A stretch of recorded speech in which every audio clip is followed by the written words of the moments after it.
Bismillahirrahmanirrahim.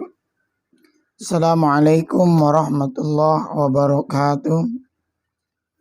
Alhamdulillah. Wassalatu wassalamu ala rasulillah Sayyidina Muhammad ibn Abdullah wa ala alihi wa sahbihi wa mawala wa la hawla wa la quwwata illa billah. Para jamaah yang dimuliakan Allah, alhamdulillah, kita patut bersyukur kehadirat Allah Subhanahu wa Ta'ala atas limpahan nikmat dan karunia kita masih diberikan oleh Allah berbagai macam bentuk kenikmatan iman, kenikmatan Islam, dan juga kenikmatan ihsan, bisa merasakan kehadiran Allah pada diri kita. Dan tentunya yang juga tidak kalah pentingnya, yakni nikmat sehat yang Allah berikan kepada kita, yang dari sebab nikmat sehat itu kita semakin hari semakin mendekati Allah Subhanahu wa Ta'ala dalam rangka mencari keriduan Allah Subhanahu wa Ta'ala. Para jamaah yang dimuliakan Allah, sebagaimana judul yang disampaikan dalam pengajian online kali ini, ada perkara-perkara gaib yang oleh baginda Rasulullah Sallallahu Alaihi Wasallam disampaikan kepada kita, dan kita wajib meyakini perkara-perkara gaib yang disampaikan oleh baginda Rasul itu. Apa sebabnya? Sebab perkara-perkara gaib ini menjadi bagian dari keimanan kita, yakni walladzina yu'minuna bil ghaib, yakni beriman kepada perkara-perkara yang gaib.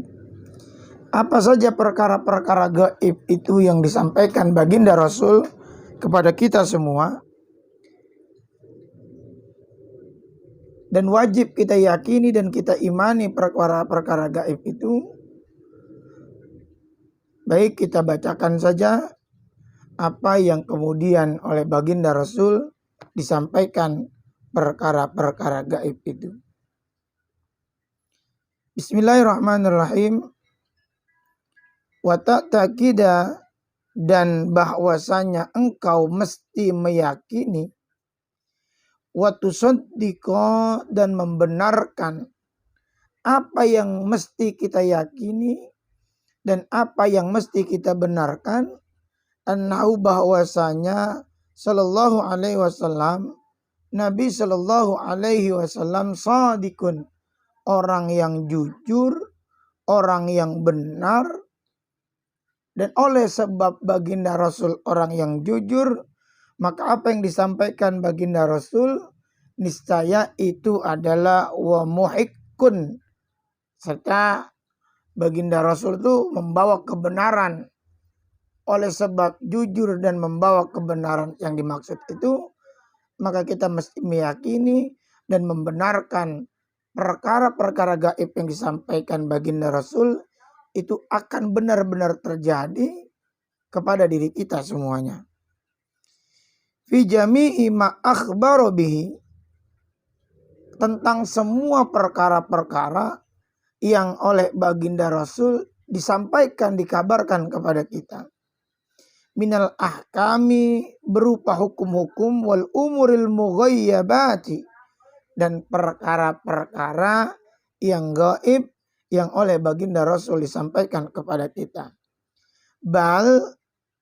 Bahkan jami'i aqwalihi, seluruh ucapan beliau, wa illam takun anillahi, meskipun bukan berasal langsung dari Allah, fayalzamunal imanu bidzalika, maka wajib bagi kita untuk mempercayai semua itu, karena salah satu sifat dari baginda Rasul itu adalah jujur, shadiqun. Bahkan faman angkaro, siapa yang ingkar syai'an min zalika, kepada yang disampaikan oleh baginda Rasul itu, wa kana makluman, minad dini, padahal perkara-perkara itu sudah maklum diketahui dari agama, bidururoti, dengan mudah, kafar, maka orang itu dihukumi telah kufur. Bagi mereka yang tidak meyakini atau ingkar terhadap perkara-perkara yang disampaikan oleh baginda Rasul, maka kalau melihat kitab ini bidorurah, dengan mudahnya kafar dicap menjadi orang kafir.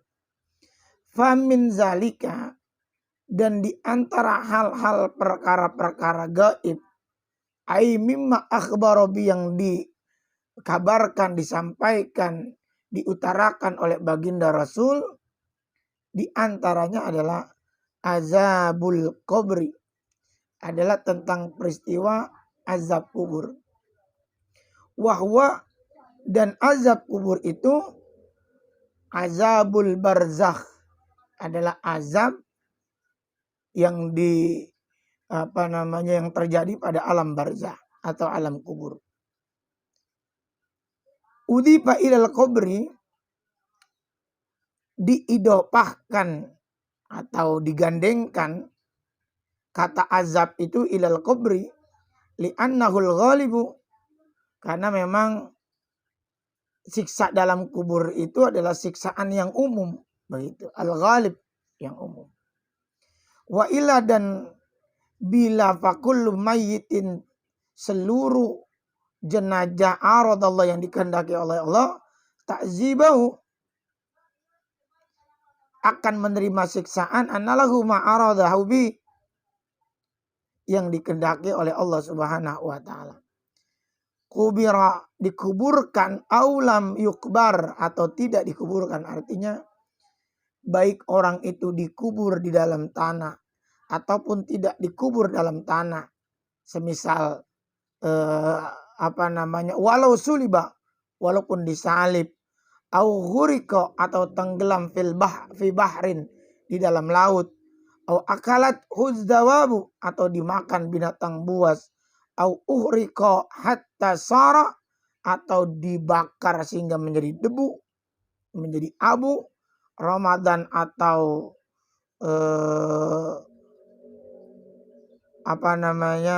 wazuria firri,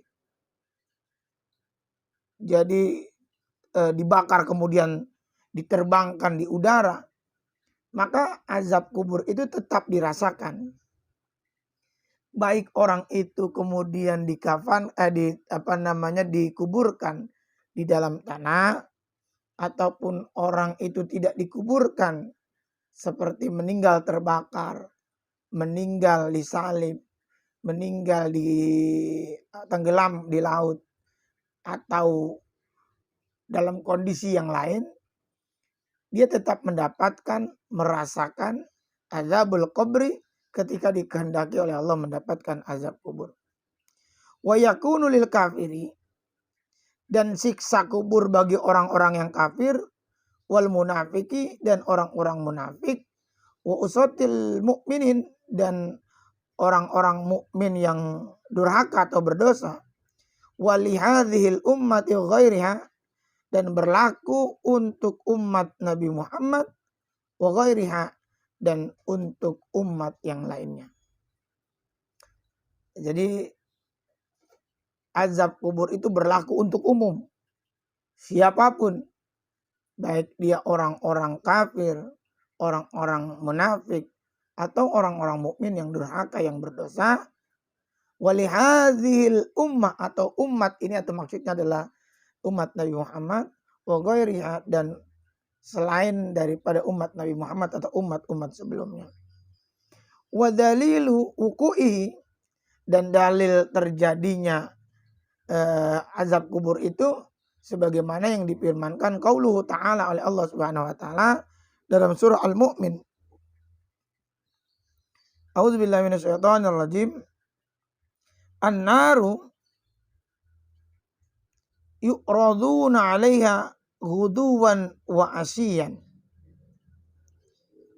Dan neraka itu ditampakkan kepada mereka ghuduwan, pada pagi wa asiyan dan petang atau sore. Nah, ini yang dimaksud dengan azab kubur itu, dalil azab kubur ini adalah surah Al-Mu'min ayat 46. An-naru dan neraka itu yu'raduna, ditampakkan kepada mereka orang-orang yang telah mengalami proses dari kehidupan dunia kepada alam barzah. Alaiha, kepada mereka neraka itu ditampakkan wuduwan pada pagi hari, wa asiyan dan juga tentu pada petang atau sore hari. Wa na'imuha, kalau tadi bicara tentang azabul kubri, sekarang wa na'imuhu dan kenikmatannya, lawan daripada azab tentu ada kenikmatan. Ayil kubri, yakni kenikmatan di alam kubur atau alam barzah. Famin, dan di antara naimi, nikmat-nikmat di dalam kubur itu apa? Tausi'uhu, adalah diluaskan alam kubur itu. Tentu makna diluaskan itu adalah Allah tidak menjadikan kubur itu menjadi perusak dirinya, terus kemudian menghimpit badan, menghimpit kita ketika kita berada di alam barzah. Waja'lu kindilin fi, nah ini juga termasuk diberikan kindil itu lampu, fi, di dalam kuburan itu, artinya Allah jadikan kuburannya itu adalah terang benderang begitu. Wa fatu taqatin fi minal jannati. Nah, ini juga termasuk menariknya kenikmatan yang di alam kubur. Jadi dibukakan dalam kubur, wa fathu, dibukakan taqatin fi minal jannah, ya ini gerbang atau lubang surga begitu.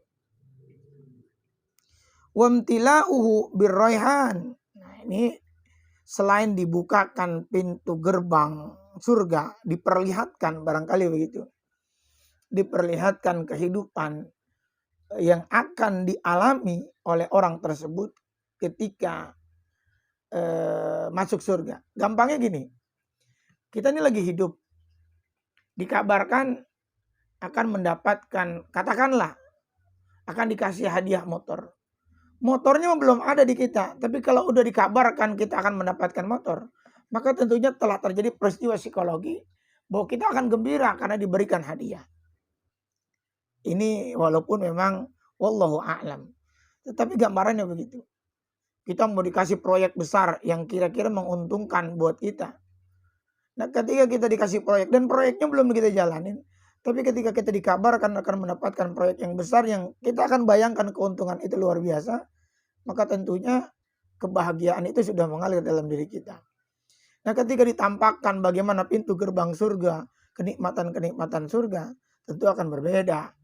Bagaimana psikologi kita, bagaimana diri kita mengalami kebahagiaan yang luar biasa. Yang ketiga wamtilau birraihan, dipenuhi kuburan kita itu dengan wewangian. Ya tentu ketika kita, gambarannya lagi-lagi bagaimana ketika kita berada di proses dunia, ketika kita berada di satu tempat, yang tempat itu bau, yang tempat itu pengap, bernapas pun sulit, dan kemudian di tempat yang sejuk, aroma wangi muncul, tentu kebahagiaan itu pun akan berbeda. Waja'luhu, dan dijadikan kuburnya raudhatan min riyadil jannah, adalah taman di antara taman surga. Gambarannya gini, ketika kita melihat pemandangan yang indah, penuh bunga-bunga yang berwarna, ketika kita naik kemudian ke atas puncak gunung, melihat pemandangan pohon-pohon hijau dan sebagainya, tentu ada semacam perubahan psikologis, takjub, rasa senang. Maka kemudian sama ketika halnya ketika kita melihat keindahan, kan disunahkan membaca Labbaik innal aisul akhirah. Ini kekaguman pemberian kenikmatan yang Allah berikan sebagai bagian dari kenyamanan orang-orang yang berada di alam barzah itu. Sehingga ketika orang mendapatkan kenikmatan itu, menanti terjadinya proses selanjutnya, yakni hari kiamat atau yaumul akhir, akan tidak terasa karena seiring dengan kenikmatan-kenikmatan yang didapatkan dalam proses menunggu itu. Begitu. Wa kullu hadzal mahmul, dan semua terkait hal itu ala hakikatihi, berdasarkan hakikatnya indal ulama'i, menurut pendapat para ulama. Jadi apa yang disampaikan itu adalah sesuatu yang ada, ini tentunya wallahu alam, hakikat kebenarannya adalah Allah yang paling paham. Tetapi menurut para ulama, hakikatnya semacam itu, kenikmatan-kenikmatan itu. Walaupun memang tentu banyak kenikmatan-kenikmatan yang tidak tergambarkan di tempat ini. Apa dahu, begitulah yang disampaikan oleh Syekh Abdul Salam Al-Laqani. Terus selanjutnya perkara gaib setelah alam kubur, azab kubur, nikmat kubur. Apalagi perkara-perkara gaib yang disampaikan oleh baginda Rasul. Wa su'alil malakaini, dan pertanyaan yang dipertanyakan oleh dua malaikat ketika kita masuk ke alam barzah. Siapa saja malaikatnya? Munkarin wa nakirin. Bifatil kaf, dengan difatahkan kafnya. Wa innama, dan sesungguhnya sumya adzanil malakani, diberi nama kedua malaikat itu dengan dua nama tersebut, li'annahuma,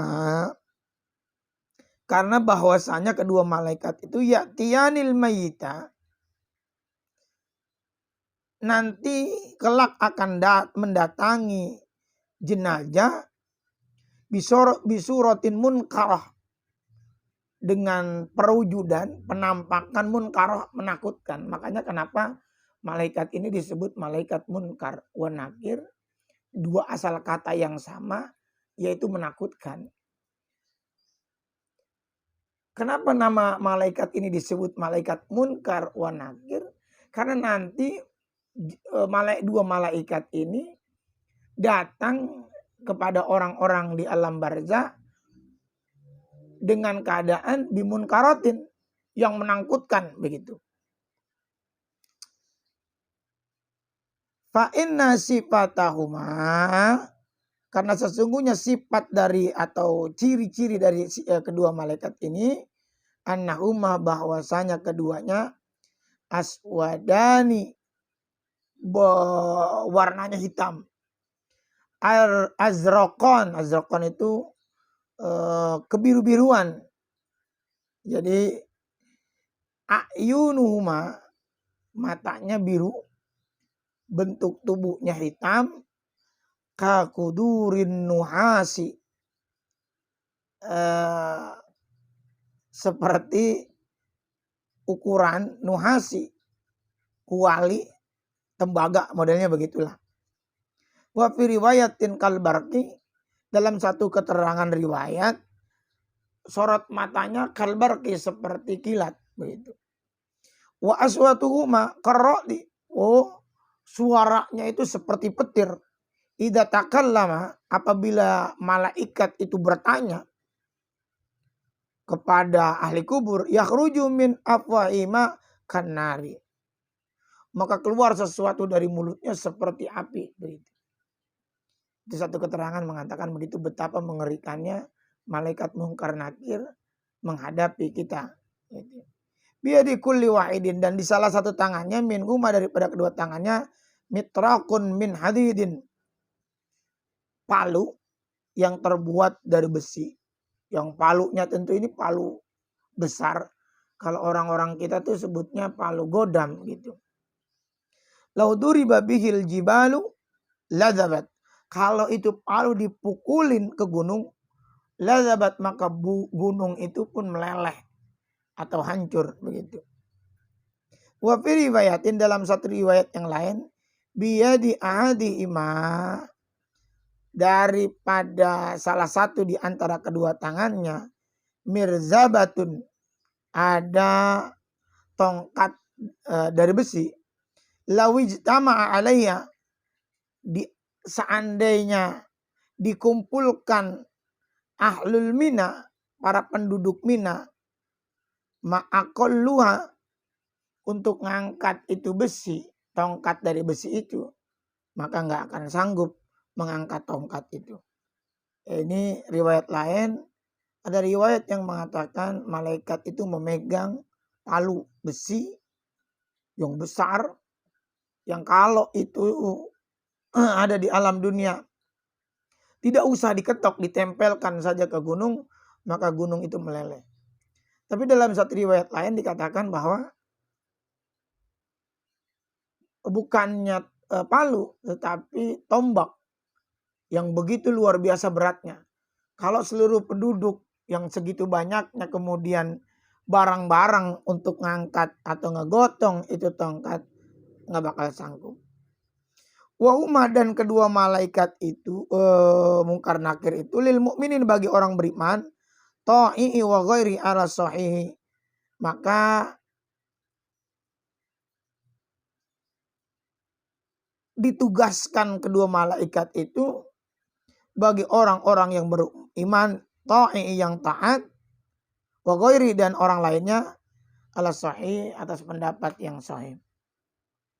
Lakin akan ada apakah malaikat Mungkar Nakir itu hanya mendatangi orang-orang yang tidak beriman saja atau orang-orang yang fujur saja? Tidak. Tetapi malaikat Mungkar Nakir juga mendatangi orang-orang yang beriman. Lakin akan tetapi yarfaqoni bil mukmini, tetapi beda perlakuannya saat mendatangi orang-orang yang mukmin dengan orang-orang yang selainnya. Kalau mendatangi orang-orang mukmin, maka tentu yarfaqoni bil mukmin, dengan lemah lembut. Wa yakulani, dan kedua malaikat itu berkata lahu, bagi orang beriman, idza wuffiqa lil jawabi, apabila ia diberikan taufik, pertolongan Allah, lil jawabi, untuk menjawab, nam naumatal urus, maka kemudian malaikat itu mengatakan naumatal urus, nam, tidurlah, naumatal urus, layaknya tidur pengantin baru. Nah, ini kelembutan malaikat Munkar Nakir ketika berhadapan dengan orang-orang yang beriman.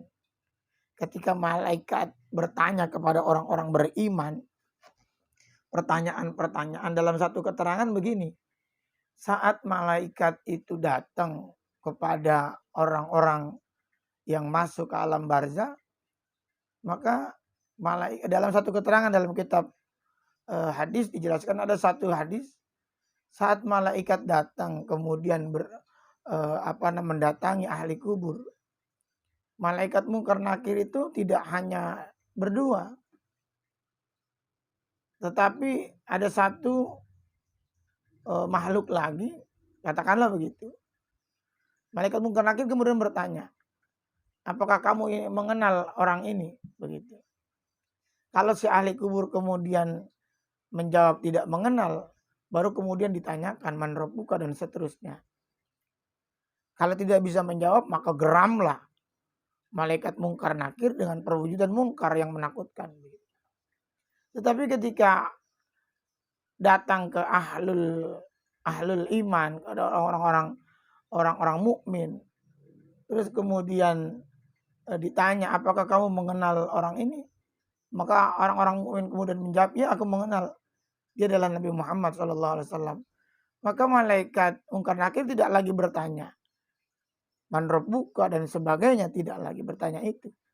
Maka kemudian malaikat Mungkar Nakir kemudian naumatal urus, tidurlah kamu sebagaimana tidurnya pengantin. Kalau udah pengantin Tidur kan nikmatnya luar biasa, begitu. Tetapi perlakuan ini berbeda ketika bersama orang-orang yang kafir, munafik dan durhaka. Wa yanharonil munafiqo wal kafiro.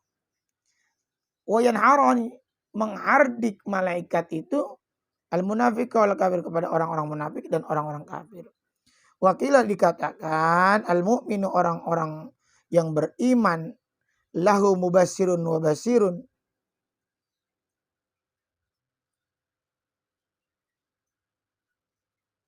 Jadi ada juga dikatakan oleh satu pendapat, al mu'minul muwafiq, orang beriman yang bertindak laku, benar, taat, lahu maka baginya mubashirun wa basirun, akan didatangi malaikat lagi yang namanya mubashir dan basir, begitu. Ada keterangan begitu bahwa orang-orang beriman itu didatangin oleh malaikat yang mubashir wa basirun, bukan munkar wa nakirun, bukan begitu. Wa amal kafiru, dan adapun orang-orang kafir, wal mukmin, dan orang-orang beriman, al asi yang durhaka, fala uma, keduanya tetap akan didatangi munkarun wa nakirun, yakni malaikat munkar dan nakir. Apa ada zalika, begitulah pendapat dari Syekhuna, guru kami, Yusuf fi Fathil Qadiril Muridi, di dalam kitab Fathul Qadir Al-Murid. Itu perkara gaib yang kedua. Setelah tadi azab kubur, nikmat kubur, yang kedua adalah malaikat pertanyaan, malaikat munkar dan nakir. Nah yang ketiga apa lagi? Perkara gaib yang mesti kita yakini dan percayai kebenarannya yang disampaikan oleh baginda Rasul. Yang ketiga wal ba'su, hari di mana dibangkitkan setiap seluruh makhluk Allah. Apa itu al-ba'su atau hari dibangkitkan? Wahua, dan hari dibangkitkan itu ibaratun, adalah satu ungkapan, an ihya'il mauta, dari dihidupkannya makhluk-makhluk setelah kematian. Wa ikhrajihim, dan dikeluarkannya mereka min kuburihim, daripada kubur-kubur mereka, ba'da, setelah jam'il ajza'i, dipersatukan jam'il ajza'il asliyati, bagian tubuh-tubuh mereka yang asli. Kita tidak pernah tahu, barangkali di alam kubur kemudian terjadi perubahan dan sebagainya. Maka kemudian Allah mempersatukan tubuh mereka kembali, lantas kemudian menghidupkan dan dibangkitkan min kuburihim, daripada kubur mereka. Nah, itu yang dimaksud dengan al-ba'su atau hari dibangkitkan. Wa yalati min sa'nihal baqa'u min awalil umri ila akhirih walau quti'at qabla mauti. Yang dimaksud dengan dipersatukan tubuh itu adalah allati min sa'nihal baqa'u minal awali wal minal awalil umri ila akhirih. Yaitu bagian tubuh yang diantara tabiatnya berkondisi tetap, jadi tidak memanjang, semenjak permulaan sampai akhir umurnya. Jadi ketika berakhir, ketika datang kematian, posisi dia seperti itu. Maka dibangkitkan dalam keadaan seperti itu. Yang tidak kemudian kuku jadi memanjang, tidak begitu. Tetapi bagaimana awal kehidupan sampai akhir kehidupan dia, maka dibangkitkan dalam keadaan seperti itu. Walau quti'at qabla mauti, walaupun bagian itu terpotong sebelum mati. Jadi ketika ada tangan yang buntung, ketika meninggal sebelumnya sudah buntung, maka dikembalikan seperti semula. Bikhilafil lati laisa min sa'niha al-baqaul kadzafri wa huwa bi'adzal ma'na ibaratun anin nasri abadahu sayhuna wa Yusuf. Bikhilafil lati, berbeda, allati laisa min sa'niha al-baqau, bagian tubuh yang bukan aslinya, kadzafri seperti kuku.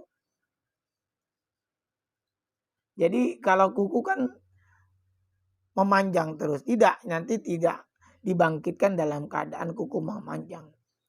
Wa huwa bi'adzal makna ibaratun anin nasri afadahu sayhuna Yusuf. Dan kebangkitan itu berdasarkan pengertian ini adalah ungkapan ibaratun anin nasri, dari bertebarannya jadi makhluk di mahsyar. Afadahu, begitulah pendapat penjelasan yang dijelaskan oleh guru kami Syekh Yusuf. Wa warada, dan disebutkan an Ubayy ibn Khalaf Asam, dari disebutkan oleh Ubay bin Khalaf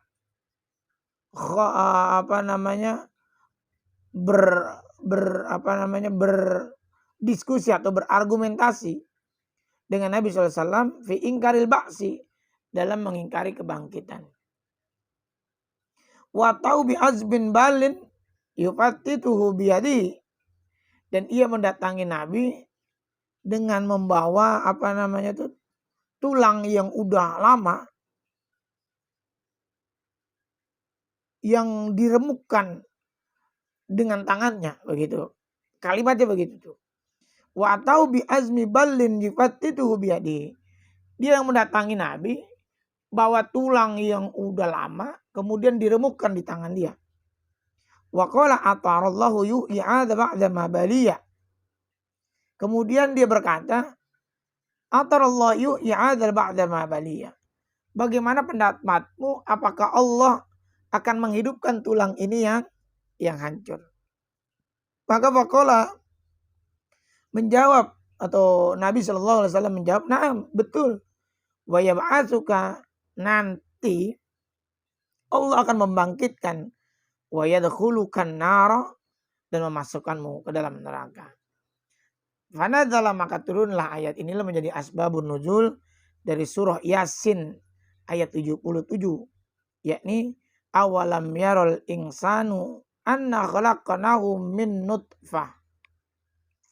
Jadi apakah manusia itu tidak memperhatikan bahwasanya kami menciptakan manusia min nutfah.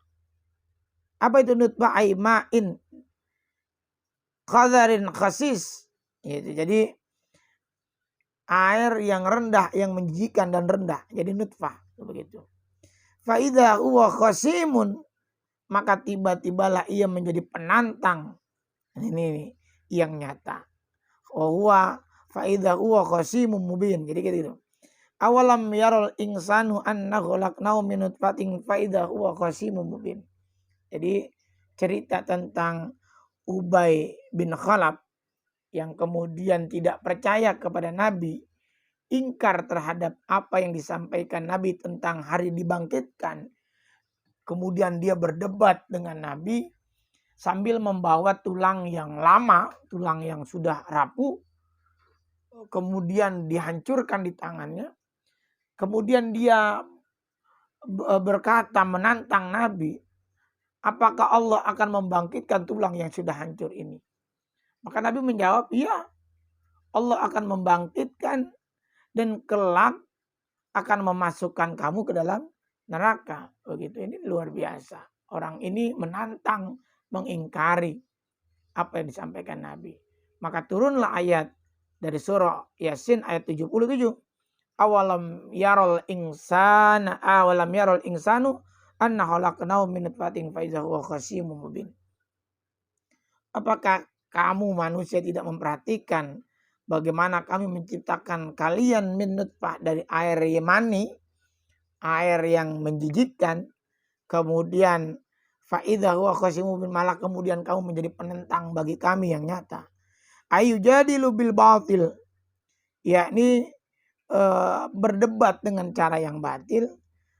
Afadahu Suhaimi, begitulah pendapat Imam As-Suhaimi. Nah, itu tadi bagaimana tiga, yakni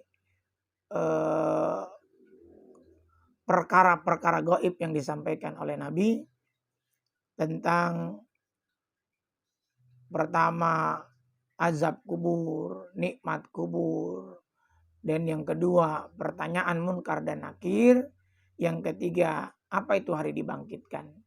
Insya Allah besok hari kita akan lanjutkan lagi di bagian kedua tentang ayat bagaimana itu hasyar dari penggiringan semua makhluk menuju satu tempat yang dikumpulkan seluruh makhluk. Kemudian apa itu kiamat dan apa itu ganjaran bagi orang dan azab dan seterusnya. Insya Allah besok hari kita akan lanjutkan kembali. Wallahu a'lam bishawab. Mudah-mudahan pengajian online kita pada pagi hari ini bermanfaat buat kita semua dan tentunya menambah keimanan kita, menambah kebaikan kita, menambah nilai-nilai kedekatan kita di hadapan Allah Subhanahu wa taala. Hasbunallah wa ni'mal wakil. Wallahul muwaffiq ila aqwamit thoriq. Assalamualaikum warahmatullahi wabarakatuh.